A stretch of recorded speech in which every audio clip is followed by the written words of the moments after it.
المرسلين سيدنا محمد وعلى آله وصحبه أجمعين. سبحانك لا علم لنا إلا ما علمتنا إنك أنت العليم الحكيم، ولا حول ولا قوة إلا بالله العلي العظيم. قال رب اشرح لي صدري ويسر لي أمري واحلل عقدة من لساني يفقهوا قولي. قال الله تعالى في كتابه العزيز: أعوذ بالله من الشيطان الرجيم: ولقد كرمنا بني آدم وحملناهم في البر والبحر ورزقناهم من الطيبات وفضلناهم على كثير ممن خلقنا تفضيلا. صدق الله العظيم. Saudara pengacara majelis yang saya hormati, yang berbahagia saya bersama Tan Sri Datuk Sri Dr. Harusani Zakaria yang bersedia untuk bersama-sama dengan kita dengan tugas dan jadual yang begitu padat, sepatutnya berada balik ke Ipoh, tetapi menangguhkan kepulangannya semata-mata untuk bersama kita. Yang berbahagia Datuk Ain Ghazali, Ketua Program Eksekutif Jati, yang antara orang, I suppose he was and he is the brains behind all this. Beliau bersama-sama dengan Datuk Profesor Dr. Siri Baba dan teman-teman yang lain selama 3 bulan, entah berapa puluh mesyuarat kita adakan bagi kita bersama-sama melahirkan insya-Allah satu mekanisme yang akan menjaga kekuatan insan, mekanisme yang bersama-sama dengan saudara sokongan daripada semua pihak akan menjadi badan yang akan untuk membentuk satu lanskap baru dalam kehidupan rakyat di Malaysia. Kepada seluruh ahli-ahli Majlis Syura Jati yang hadir pada petang ini, kepada seluruh ahli kuasa Jati, tetamu-tetamu yang diundang khas, termasuk teman saya yang saya lihat daripada Langkawi di sana, Tuan Haji Muhammad Said Juta, yang bersama-sama menganjurkan sedikit majlis waktu kami berada di Langkawi. Dan tak kurang pula teman saya yang saya hargai, Tuan Haji Ismail Mina, yang bersama-sama dengan kita pada petang ini. Walaupun saya dipahamkan di akhir-akhir ini beliau tidaklah sesihat yang sepatutnya. Inilah tuan-tuan dan puan, pengorbanan-pengorbanan yang digabungkan dalam satu gabungan yang menyebabkan Tan Sri tadi sebab dalam ucapannya. Sepatutnya beliau menyambung lagi ucapan itu, tapi kesebabkan memikirkan Islam, kesebabkan memikirkan Melayu, kesebabkan memikirkan institusi raja yang rata-ratanya mengalami masalah yang besar, penurunan martabat Melayu, Islam yang hampir pupus, dan begitu juga institusi raja yang tidak berada di tempat martabatnya. Inilah yang menyebabkan Tan Sri sebab, dan disebabkan Tan Sri itu bukan saja mengalir kepada badan-badan saudara, mengalir pada hati-hati dan benak saudara. Kita harapkan 28 juta manusia di Malaysia ini pun merasakan sebabkan itu. Sebab itulah kita mengharapkan kehadiran tuan-tuan dan puan pada petang ini yang meraihkan jemputan kami Jati. InsyaAllah inilah satu permulaan daripada permulaan rangkaian permulaan. Tetapi ini adalah permulaan insyaAllah curahan daripada pemikiran intelek, curahan daripada kekuatan badaniah, kecurahan daripada kekuatan rohiyah yang ada kepada kita seluruh, untuk digabungkan tenaga kekuatan ini bagi kita memajukan umat Islam, umat Melayu di Malaysia ini insyaAllah, dengan tidak melupakan bahawa kita berada dalam satu masyarakat yang plural, masyarakat yang majmuk. Di sana ada teman-teman kita orang Cina, di sana ada teman-teman kita orang India, di sana ada teman-teman kita orang Punjabi. Jati, sebagai Presiden Jati, saya ingin memberitahu kepada semuanya sekali, Jati tidak akan meminggirkan mana-mana pihak. Jati tidak akan mengasingkan mana-mana pihak. Jati akan berjuang.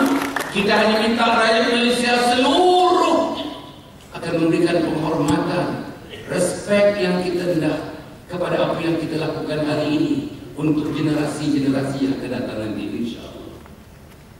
Tuan-tuan yang dimati sekalian, tuan-tuan dari jam 3:05 sehingga sekarang ini tuan-tuan sedang berada dalam majlis dan agenda yang begitu besar. Bukan agenda kecil-kecil, sampingan-sampingan, tetapi agenda yang begitu besar. Tidak ada lagi agenda yang lebih besar daripada kita memperkatakan kembali Islam. Tidak lagi ada agenda yang besar kemudiannya selain daripada kita memperkatakan kehidupan umat yang namanya bangsa Melayu. Tidak ada agenda yang lebih besar kita memperkatakan payung kepada Islam, payung kepada umat, yaitu institusi raja yang mesti kita pertahankan tentang tanggung jawab raja-raja yang tersemat dalam perlembagaan. Apapun yang akan berlaku kepada kita, apapun yang akan berlaku kepada negara, insya-Allah payung penyelamat ini akan menyelamatkan umat Islam. Payung penyelamat ini akan menyelamatkan bangsa Melayu. Payung penyelamat ini akan menyelamatkan seluruh warga Malaysia. Yang inilah yang kita nak ketengahkan. Inilah yang diperjuangkan oleh Jati, insya-Allah. Saudara-saudara yang berada di sini, setiap minit ini adalah minit agenda besar. Setiap jam adalah jam agenda besar. Setiap hari selepas ini adalah hari agenda besar. Seluruhnya 28 juta rakyat Malaysia bersama-sama dengan Jati, mulai daripada hari ini, kita tidak sepatutnya berfikir secara kecil-kecilan, berfikir secara disintegrated, berfikir secara yang tidak sinkronis, berfikir dengan cara yang tidak berfokus. Seluruh tenaga yang ada. Bayangkan kalau kita dapat garap tenaga 28 juta manusia di Malaysia ini. Satu langkah, satu gaya, satu bahasa, satu cita-cita, satu fikir, satu tindak.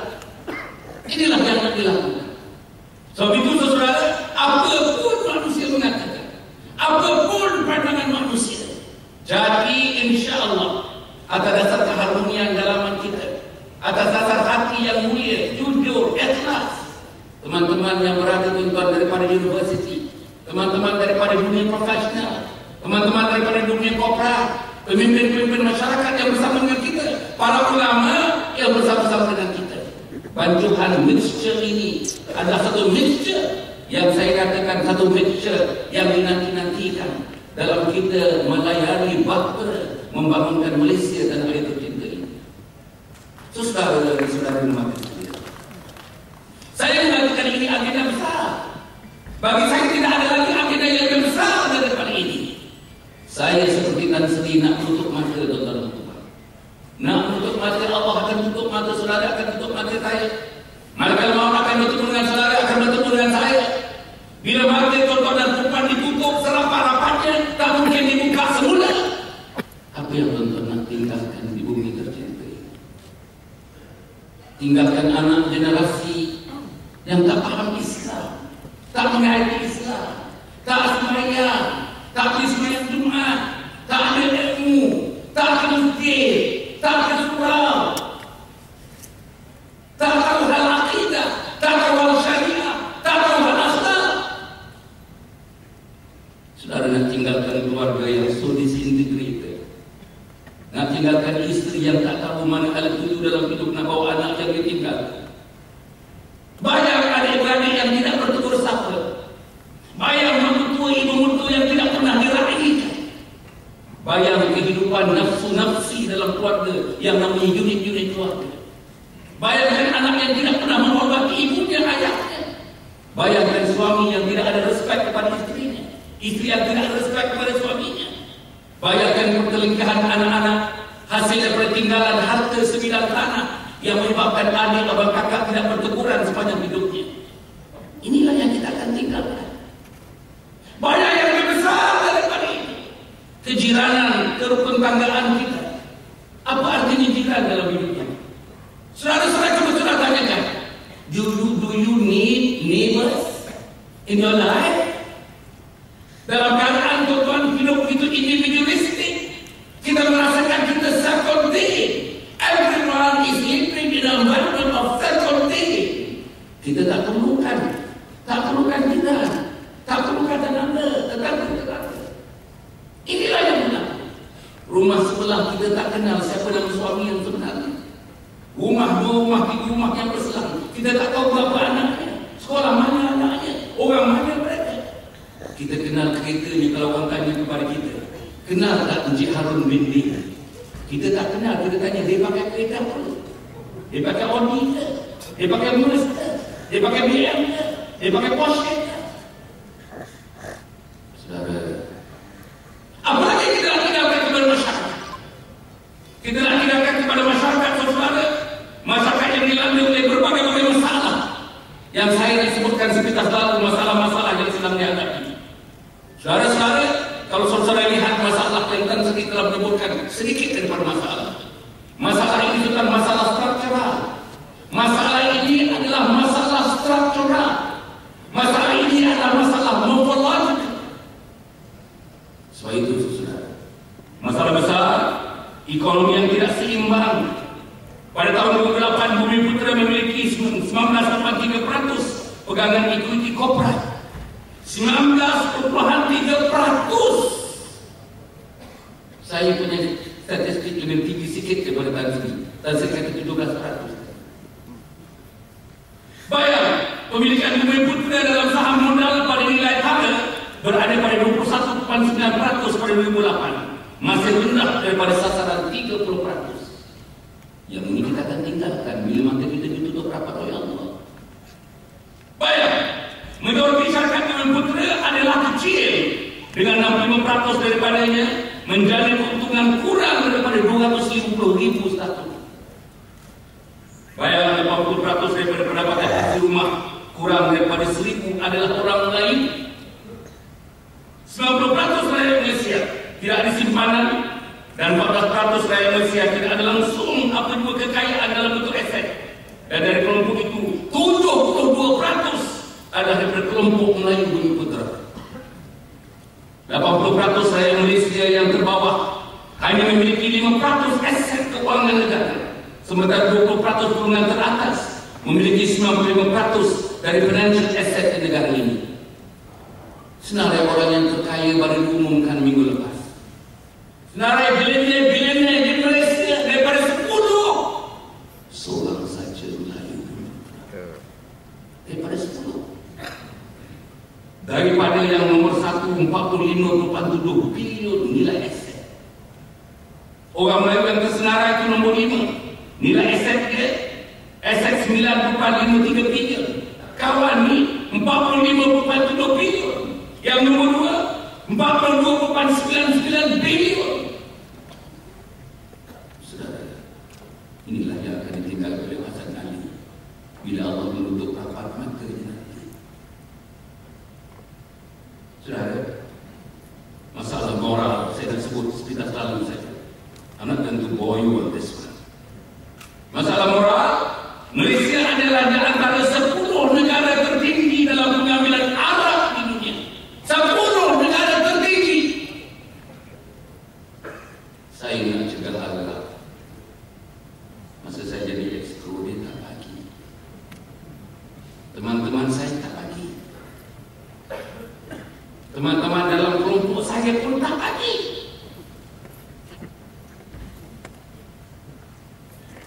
Rakyat negara ini membelanjakan sebanyak USD 500 juta, iaitu lebih kurang 1.75 bilion bagi pembelian minuman keras. Anak luar nikah pula kena cerita. 17,303 anak luar nikah didaftar 2009 saja. Secara purata 2,500 kes anak luar nikah direkodkan pada setiap bulan, atau 83,3 kes pada setiap hari. 83 kes setiap hari anak luar nikah. Jika diunjurkan lagi, satu kes pendaftaran anak luar nikah berlaku dalam setiap 17 minit. Setiap 17 minit satu anak luar nikah didaftar. Setiap 17 minit satu anak luar nikah didaftar. Darah, kes penyalaan penggunaan darah di negara ini meningkat dengan ketara antara 25,8% pada tahun lalu, apabila merekodkan 157,700 765 tangkapan berbanding 125.620 tangkapan pada tahun sebelumnya. Sehingga Mac lalu seramai 42.133 orang telah ditahan oleh pihak berkuasa di bawah Akta Dadah Berbahaya, Akta Racun, dan Akta Pelagi Dadah. Judi, hasil judi di Malaysia 2.37 bilion. Saudara, terdapat 12 buah industri Arab dan judi dan 12 orang Muslim lain yang menjadi ahli lembaga pengarahnya. Beban hutang mengikut statistik Bank Negara Malaysia pada bulan Ogos 2009, pinjaman pribadi rakyat Malaysia dalam sistem perbankan berjumlah 5.215 bilion berbanding RM 4.106 bilion pada bulan yang sama sebelumnya. Seramai 35.000 pengguna menanggung hutang bernilai 1.9 bilion. Inilah yang ditinggalkan oleh Hasan Ali. Bila Allah menutup matanya serapat-rapatnya, tak mungkin dibuka semula lagi. Saudara-saudara, saya menyebutkan ini. Saya nak sebutkan penyakit mental. Penyakit mental di gambaran. Gambaran di mana letaknya kedudukan sebuah negara dari segi well-being, dari segi kesejahteraan, dari segi kebahagiaan, daripada keseronokan hidup bersama isteri, suami, anak-anak. Tapi saudara dengar, pada 2006 menunjukkan kewujudan masalah kesihatan mental adalah 11.2% di kalangan orang dewasa dan 20.3% di kalangan kanak-kanak dan remaja. Penyakit psikosis dan skizofrenia semakin meningkat. Jumlah pesakit mental yang dirawat akibat gangguan kes mental dan tingkah laku menurun 4.9%, 1.372 kes pada tahun lalu dengan 26.186 kes berbanding tahun sebelumnya 27.558 kes. Bagi tahun 2007, jumlah pesakit mental yang direkodkan ialah 27.384 yang sebelumnya meningkat 174 kes pada tahun 2008. Saudara, banyak lagi tapi saya tak perlu menyebutkannya. Saudara boleh baca laporan-laporan, saya boleh baca kajian-kajian, saya boleh baca. Tapi saya nak jadikan ini sebagai backdrop kepada perubahan jati. Inilah dia backdrop kepada perubahan jati. Kita sudah merdeka 54 tahun, masuk 55 tahun. Kalau ambil gambaran orang berpencen 5-6 tahun sebelum ini, pencen 55, daripada hari pertama lahir, orang itu sudah 55 tahun, sudah pencen. Itulah umur merdekanya kita. Tapi bagaimana dengan kemerdekaan itu? Apa jadi kepada kita? Apa jadi kepada saudara, kepada anak-anak saudara? Saya tanyakan satu soalan lagi yang berkaitan dengan jati. Apa jadi kepada Islam? Apa jadi kepada apa jadi kepada institusi raja? Apa jadi kepada kita? Apa jadi kepada keluarga kita? Apa jadi kepada kita tetangga kita? Apa jadi kepada masyarakat kita? Sudah diizinkan Hasan duduk bersama isteri dan anak minum-minum kopi waktu petang, makan-makan goreng pisang saban masa, duduk melayan, petang-petang pergi kedai tom yum, makan nasi papri. Saya tak mengatakan kita tak boleh buat yang sedemikian. Tapi saudara-saudara, bagaimana manusia-manusia yang ada ini? Bagaimana masalah-masalah yang ada ini? Masalah keluarga itu tak mampu dan mereka. Saya konsultan kepada keluarga 40 tahun. Saya dah tulis 41 buku berbagai-bagai aspek tentang keluarga. Mereka memerlukan pertolongan, mereka memerlukan hal tujuh hidup. Mereka memerlukan seseorang, sekumpulan yang datang untuk meyakinkan mereka bahwa mereka harus terus hidup, bawa anak untuk hidup, bawa istri untuk hidup, bawa jiran untuk hidup, bawa anggota masyarakat untuk hidup, bawa negeri dan umat untuk hidup. Saudara, kita harus fikir besar. Tadi dalam alunan ucapan daripada Datuk Aidil Ghazali, saya tak tahu berapa hari dia mengubah ucapan itu dalam bentuk pantun berangkai. Saya memang tak pandai nak buat macam mana Datuk Aidil Ghazali buat. Tapi Tapi saya nampak tadi apa yang dibayangkannya. Tiap-tiap rangkap yang disebutkan tadi sudah terbayang dalam jiwa saya. Concernnya dia nak membayar saudara-saudara seluruhnya. Lupakan saudara. Kalau saudara katakan yakini ada hidden agenda, lupakan sama sekali. Kalau saudara mengatakan Hasan Ali ada hidden agenda, lupakan sama sekali. Fitnah. Fitnah. Lillahi ta'ala fitnah. Agenda saya adalah untuk umat. Agenda saya adalah untuk Islam. Agenda saya adalah untuk bangsa saya.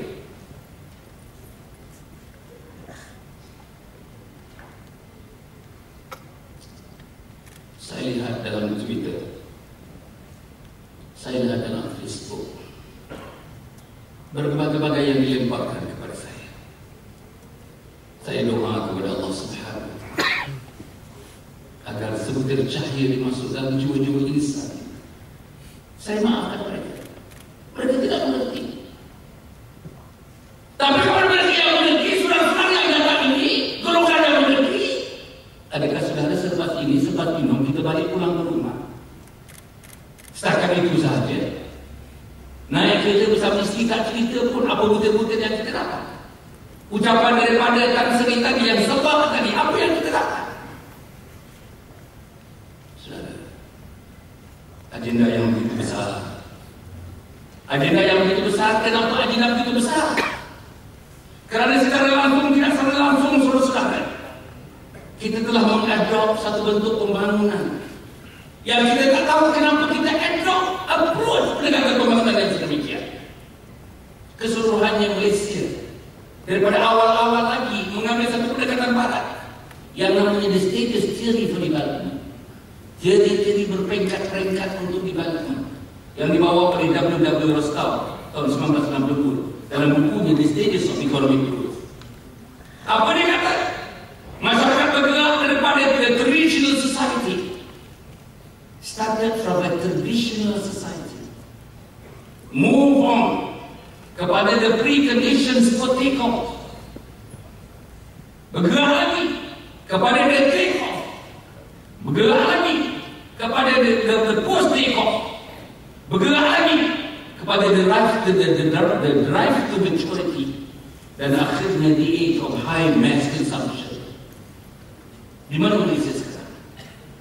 Malaysia sedang berada di tingkat antara yang keempat dan kelima, drive to maturity dan the age of high mass consumption. Saudara-saudara, di sana-sana melampak budaya consumerism, budaya consumption dalam kepala kita, dalam kepala anak-anak kita. Daripada kecil-kecil umur 5 tahun dah tahu mana kasut buatan tempatan, mana kasut buatan negeri, luar negeri. Dah tahu mana yang branded, yang tidak branded. Bayang saudara, saya tidak mengatakan yang tak penting kita mempunyai fikiran yang branded. Tapi kalau kasutnya branded, fikir agamanya tidak as branded as the shoe that he or she wears.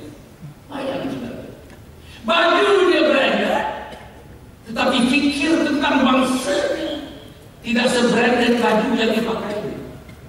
Kasurnya branded, seluruhnya branded, tapi memikirkan tentang kehidupan, payung kepada kehidupan namanya institusi raja, tak ada dalam pemikiran mereka. Saya dah tes tak kurang daripada 230 anak-anak muda. Saya tanyakan, apa yang kamu faham tentang institusi raja? 230 hampir keseluruhannya tak mampu menjawab. Saya tanya di mana letaknya institusi raja dalam perlembagaan. Dia tak tahu perlembagaan pun. Apa tanya anak-anak itu? Di mana letaknya orang lain dalam perlembagaan? Dia tak tahu pun.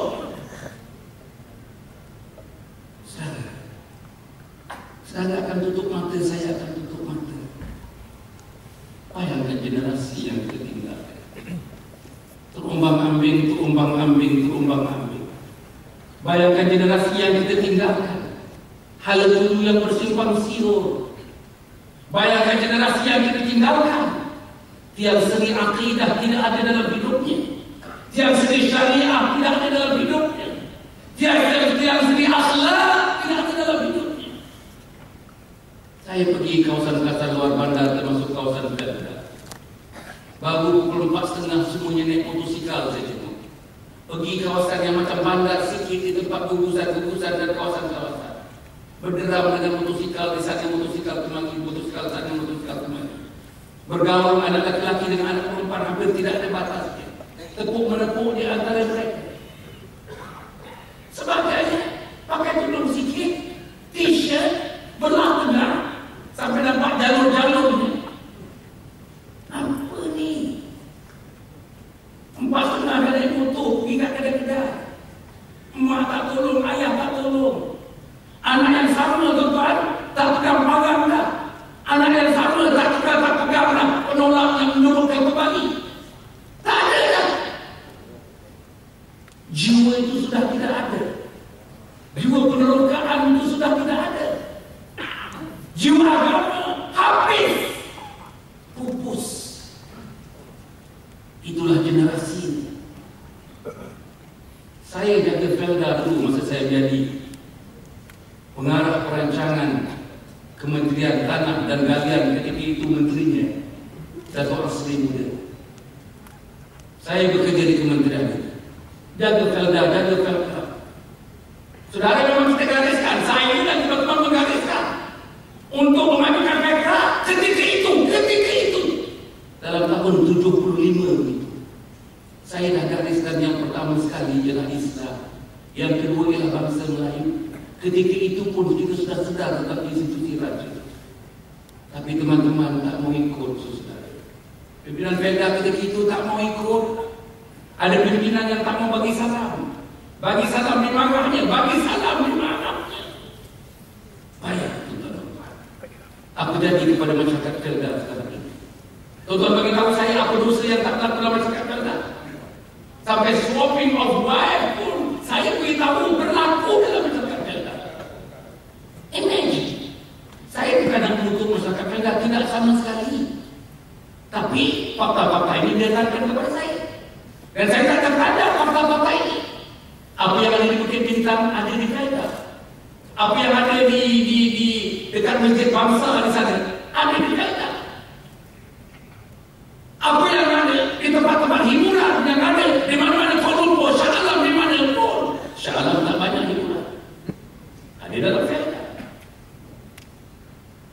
Dan keseluruhan masyarakat Felda dekat-dekat 2.8 million. 2.8 million inhabitants. Dan hampir keseluruhannya lain. Saudara, saya nak menyebutkan kita dalam kita membangun ini. Saudara lihat pembangunan kita mengikut cara barat dengan kita tidak menapis. Kita bawa, kita adopt in all its contents. Semuanya sekali. Lock, stock and barrel. Tidak ada penyesuaian. Ketika itu tahun 1971, tahun 72, saya dan teman-teman di Intan mengemukakan satu teori namanya pembangunan insan untuk membangunkan manusia. Orang tak terima ketika itu. Sukar sangat nak menerima. Asalkan ada nama Islam, sukar nak diterima. Asalkan nama Melayu, sukar nak diterima. Akibatnya hingga hari ini dalam mesyuarat-mesyuarat yang sudah hadir, ada mesyuarat itu ada orang Melayu atau ada orang Cina atau tidak ada orang Cina, ada orang bukan Melayu, tak ada orang bukan Melayu, ada orang Islam, tak ada orang bukan Islam. Nak sebut perkataan Islam itu sukar sangat nak keluar daripada mulut. Nak sebut nak memajukan alternatifnya adalah alternatif Islam, sukar nak keluar daripada mulut. Ada mesyuarat-mesyuarat kita nak bercakap pasal Melayu, sukar nak keluar daripada mulut kita. Saudara bayang dalam kita berkuasa, dalam kita mempunyai kekuasaan politik dan pentadbiran, kita tak mampu nak melaungkan, bukan melaungkan, tak mampu nak meletakkan dua bibir menyebut perkataan Melayu dan Islam, tak mampu nak menyebut perkataan institusi raja. Tuan-tuan ingat anak tuan-tuan mampu? Tuan-tuan ingat cucu cicit tuan-tuan mampu menyebutnya? Tuan-tuan ingat generasi pengganti nanti dalam dekad-dekad yang akan datang mampu nak menyebutnya? Di mana letaknya raja? Di mana letaknya orang Melayu yang kita bincangkan ini? Saudara, saya dengan penuh kesedaran bersama dengan Datuk Aidil, bersama dengan Cikgu Siti Bahadur, bersama dengan seluruh teman-teman yang ada di Jati, memandangkan tangan kepada saudara. Sambutlah lambayan kami, saudara. Sambutlah lambayan. We don't have any hidden agenda. We don't have any vested interest. It is for the sake of Islam. It is for the sake of Malays. It is for the sake of the institutions of monarchy. Inilah yang kita nak buat. Tapi dipersoalkan. Ada teman yang menjawab SMS saya, dia kata, saya sebenarnya nak datang. Tetapi bila saya tengok nombor 2, nombor 3, sebab itu saya nak datang. Imagine. Pasal ada Melayu, cerita Melayu dia tak mau datang. Pasal cerita isu-isu raja dia tak mau datang. Jadi imagine. Sedangkan orang ni seorang saja di Kuala Lumpur, orang ni seorang saja di Selangor, orang ni seorang saja di Malaysia. Ramai di antara orang yang saya kenal dalam kelompok saya satu masa dulu. Talking about Malays almost tabu, tabu. Jangan sebut perkataan lain, tabu. Banyak. Apa masalah nak menyebut kalian sendiri dan memberikan? Apa masalah nak menyebut Melayu ini? Apa masalahnya menaikkan taraf hidup orang Melayu yang jauh tertinggal? Pendidikan dia tertinggal, profesional dia tertinggal, teknikal dia tertinggal, pemilikan hakim dia tertinggal, kekayaan negara dia tertinggal. Institusi raja. Ada orang membayangkan kepada saya dalam keadaan penuh dengan cynicism. Apa masalahnya?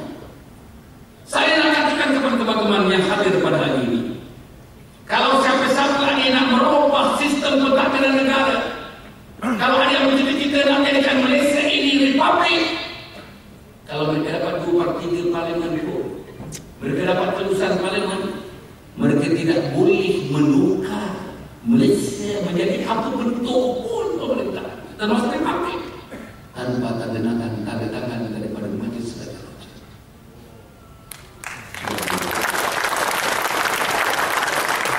Memang ada ula-ula, tuan-tuan, ada ula-ula. Going for a revisit kepada artikel 153 Perlembagaan Hak Istimewa Orang Lain. Mereka tak boleh robah hak istimewa orang lain. Walaupun parlimen telah memutuskan mereka dapat 2/3 daripada ini. Kalau majlis raja-raja tidak memberikan tanda tangan, mereka tidak boleh melakukan yang mereka ingin melakukan. Saudara jangan lupa, saudara. Ketika itu Hasan sebagai Hasan tak ada kuasa. Ketika itu Mufti sebagai Mufti tak ada kuasa. Ketika itu Menteri sebagai Menteri tak ada kuasa. Yang ada kuasa institusi raja. Sahabat-sahabat yang bisa dimuliakan sekalian, masalah kepada pegawai pembangunan kita, saya lihat saudara, Jati mempunyai tanggungjawab moral, Jati mempunyai tanggungjawab agama, Jati mempunyai tanggungjawab bangsa, Jati mempunyai tanggungjawab yang luas, yang lebar. Apa tanggungjawab Jati? Jati akan menjadi the survivor of ummah, orang yang akan menyelamatkan ummah, the savior of ummah. Jati akan menjadi mekanisme alat organisasi pertumbuhan yang akan menyelamatkan ummah. Jadi tak cerita tentang Selangor saja. Jadi tak cerita tentang Kedah saja, Kelantan saja, Pulau Pinang saja. Jadi bukan cerita hal individu. Jadi bukan cerita beberapa keluarga-keluarga pilihan. Jadi bercerita fokusnya, alat rujuknya, poin rujuknya umat sejagatnya. Wa ma arsalnaka illa rahmatan lil alamin. Tidaklah utus engkau wahai Muhammad melainkan untuk menjadi rahmat kepada seluruh penjuru alam. Siapa lagi yang bertindak untuk menjadi rahmat kepada seluruh penjuru alam? Nabi sudah wafat, Khulafaur Rasyidin pun sudah wafat, sahabat-sahabat tabi'in pun sudah wafat. Siapa nak sambung Musa ini? Siapa nak sambung Musa kenabian dan kerasulan? Sebab Nabi Muhammad adalah khatamin nabiyyin, Nabi yang terakhir. Tidak akan ada Nabi lagi sampai hari kiamat. Siapa nak sambung gerak-gerak kerja Nabi Muhammad? Siapa nak sambung langkah-langkah Nabi Muhammad? Siapa nak sambung gerak tangan Nabi Muhammad? Siapa nak sambung macam saya menyebutkan tadi, jihad Nabi Muhammad. Inilah yang perlu kita fikirkan. Akhirnya saya ingin menyebutkan kepada teman-teman saya, orang Cina, orang India, orang Punjabi, orang yang bukan Islam dan bukan Melayu, don't be unnecessarily scared. Kita tidak mengambil hak saudara. Kita rasional. Kita menggunakan falsafah wisdom dalam gerak kerja kita. We cherish wisdom. We cherish integration. We cherish mutuality. We cherish reciprocity. Sebab itu kita mengharapkan kepada teman-teman, kepada media terutama, laporkanlah yang hak. Laporkan yang hak.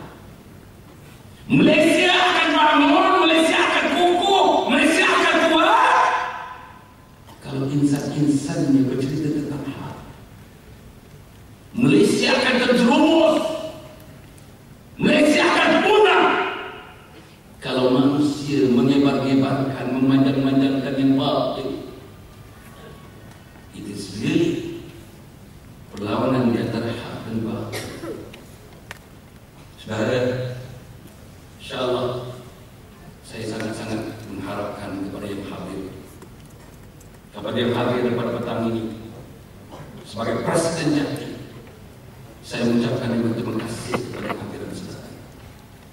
Saya sangat-sangat berbesar hati dan dengan kehadiran saudara-saudara semua dalam majlis yang kita adakan ini. Yakin saudara, yakin bahawa apa yang kita jalankan ini, apa yang kita rancangkan ini, bertatah bertitihkan kepada ilmu yang digarap oleh teman-teman. Kita tuan-tuan membaca buku kitab yang ditulis oleh Ibn Khaldun Al-Muqaddimah. Tuan-tuan baca, sudah ditulis dalam berbagai-bagai bahasa, sudah diterjemah berbagai-bagai bahasa. Dalam bahasa Melayunya pun sudah diterjemahkan di luar bahasa dan pustaka. Tuan-tuan baca terjemahan bahasa Inggrisnya oleh Rosenthal yang hebat terjemahan. Bagaimana insan yang namanya Ibn Khaldun menggambarkan tentang kebangunan umat. Bagaimana Ibn Khaldun meletakkan prasyarat pembangunan umat. Saudara-saudara, tulisannya sudah berumur 606 tahun. 606 tahun. Saya baca, tak ada satu ayat pun, tak ada satu perkataannya pun yang tidak relevan dengan masyarakat plural di Malaysia. Tak ada satu pun yang tidak relevan kepada pentadbir, penguasa. Tak ada satu pun yang tidak relevan kepada birokrat, kepada teknokrat. Tak ada satu pun yang tidak relevan kepada petani, nelayan, orang-orang dalam lingkungan bawahan dalam kehidupan masyarakat. Itulah hebatnya Ibn Khaldun. Saudara, Ibn Khaldun menyentuh soal asabiyah. Asabiyah ada dua disebutnya. Asabiyah yang positif, asabiyah yang negatif. Asabiyah yang negatif memang hidupnya nak mengalahkan antara satu dengan lain, menjatuhkan antara satu dengan lain, berkumpul untuk menjatuhkan antara satu dengan lain. Itu asabiyah yang negatif. Tapi asabiyah yang positif, kesatuan yang jitu untuk menyelamatkan Islam, menyelamatkan umat Islam. Dalam konteks kita menyelamatkan bangsa lain, institusi raja. Inilah perjuangan saudara. Inilah jihad. Ibn Khaldun pun ada menyebutkan dan banyak perkataannya. Antaranya ialah struggle yang perlu ada di kalangan umat Muhammad sallallahu alaihi wasallam. Saya mengambil sebagian daripada ruh tulisan Ibn Khaldun. Inilah yang kita nak terapkan. Inilah yang kita nak bawakan. Kita dijaki nanti insyaAllah antara buku-buku kitab-kitabnya Al-Muqaddimah inilah kita nak letakkan keribaan rakyat Indonesia 28 juta. Orang Cina kena baca Al-Muqaddimah, orang India kena baca Al-Muqaddimah, orang Punjabi kena baca Al-Muqaddimah, orang Melayu, orang Islam. Bagi saya satu buku yang mesti mereka baca. Bawa ke tempat tidur, bawa ke ruang tamu. Bukunya adalah Al-Muqaddimah. Saudara-saudara, mari kita bersama-sama. Kita melayani bahtera jati ini bukan agak-agak. We don't do it from the sky. Kita ada pakar-pakar kita. Kita ada ahli-ahli fikir kita. Kita ada ulama-ulama kita. Kita ada banyak syurah kita. Bukan kita petik-petik begitu saja. Bukan didorong oleh rasa nafsu syahwat kita, tetapi didorong oleh keinginan yang berkobar-kobar untuk menyambung perjuangan para nabi, para rasul, untuk menyambung perjuangan para sahabat dan tabi'in dalam konteks abad ke-21 ini yang cabarannya semakin hebat, semakin hebat, semakin hebat. Inilah yang perlu kita lakukan insyaAllah. Mudah-mudahan Allah memberikan kekuatan kepada kita. Saya dan saudara dalam masa 1-2 minit, saudara boleh bantu saya. Saudara bangun sikit. Kita bangun juga. Kita bangun sikit. Dalam masa 1 minit, 2 minit kita bangun insyaAllah. Kita bangun juga. Mari kita berselawat. Masih ada lagi tuan-tuan ruang untuk kita memuliakan Nabi Muhammad SAW, mengingati hari kelahiran Nabi Muhammad SAW. Kita berselawat sebentar tuan-tuan puan dan zikir dalam masa 1-2 minit. Lepas itu insyaAllah kita serahkan kepada doa acara untuk teruskan majlis ini di peringkat yang terakhirnya kehadiran tuan-tuan dan puan dalam majlis pada petang ini. Kuat-kuat tuan-tuan puan, kuat-kuat bersemangat tuan-tuan. Kita nak alirkan dalam darah daging kita. Kita nak alirkan seluruh nerve system kita. Kita nak alirkan dalam seluruh sistem pembuluh darah daging kita ini. Semangat perjuangan Nabi Muhammad sallallahu alaihi wasallam. Kuat-kuat tuan-tuan puan. Sallallahu